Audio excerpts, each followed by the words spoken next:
Yan mga boss, oh. Ayan, di ba? So, umiilaw siya. Kaya ang gagawin natin mga boss, ihinang nang lang natin yan. Ayun mga boss, so nasira yung ating lighting vlog, no? Yung pambalag natin. So, wala tayong magamit. Pero mga boss, gawa natin ng paraan to, no? Ang sira kasi niya ay itong IC. Ayan. So, pag sinwitch mo to, hindi na dumadaan dito kasi sira to. Kaya, wala nang blinking, wala nang lights, at hindi rin na siya nagpa-function. Kahit lagyan natin ng battery mga boss, hindi na rin siya iilaw. So, tinan mo mga boss, no? So, gawin natin mga boss is lagyan natin siya ng battery. Para patunayan ko sa inyo mga boss na hindi na siya nag-iilaw. So, ayan. So, ito yung kanyang positive. So, kahit lagyan natin siya mga boss ng battery, ay hindi na yan siya. Ayan. Hindi na yan siya. Yan. Kahit lagyan natin siya ng battery, wala na yan. Tapos, oh, ayaw na dun. Ayaw na. Diba? Tapos, kahit mga boss, tapos lagyan natin siya ng charger. Ayan. So, may ilaw siya, diba? So, yung ito niya, walang problema yan. Okay pa yan. Ang problema niya dito banda sa taas. So, ito mga boss yung sira niya. Itong IC niya. Ito. Lapit natin mga boss. So, ito yung sira niya mga boss, yung IC niya. Ayan. So, para magamit natin to, ayan, wala na ito mga boss. Ito nang gawin natin. Dapat mga boss, kahit wala yung battery, basta nakasaksak dito mga boss, is dapat umiilaw yan. Diba?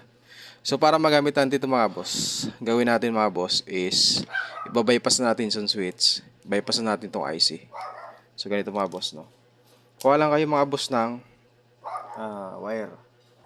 So, isi-short natin ito mga boss yan. Pag sinort kasi natin ito mga boss, is possible na iilaw pa yan. Nga lang, isang ilaw na lang siya. Yung pinaka-highlights na lang niya. No? Yung pinaka-high. Ibig sabihin, yung pinaka-mataas na ilaw. So, hindi na siya naluluw or hindi na siya nagbi-blink. Kasi nga, hindi na natin pinadaan dito sa kanyang IC. Kasi ito kasi yung IC, ang sira niya. At ibabypass na rin natin yung switch niya.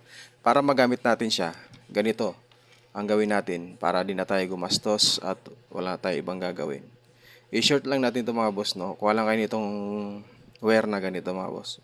Ayan, kahit anong wire mga boss. Ayan, so lapit natin para makita nyo. Ayan, so ang gagawin natin mga boss ay ito. I-short natin ito mga boss. Itong magkatabi na to. Merong magkatabi yan, ayan, short natin yan. Ito mga boss, oh. Ayan. Yan, boss. May ilaw. Ito yan. Okay. So, ang gagawin natin is ihinang natin to. Okay, let's go.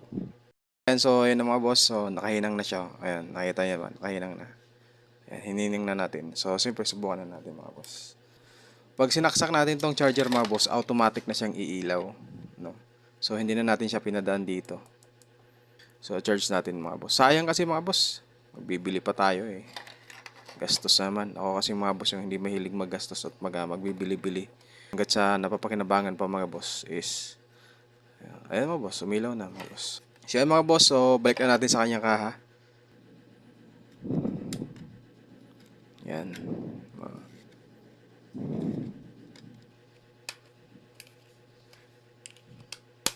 Yan, okay na. O, diba? So, magamit pa rin natin mga boss. Yan.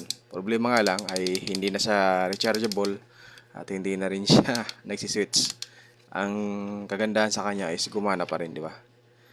Okay. So, charge natin mga boss. Saksak natin yung mga boss. Di ba? Gumana na.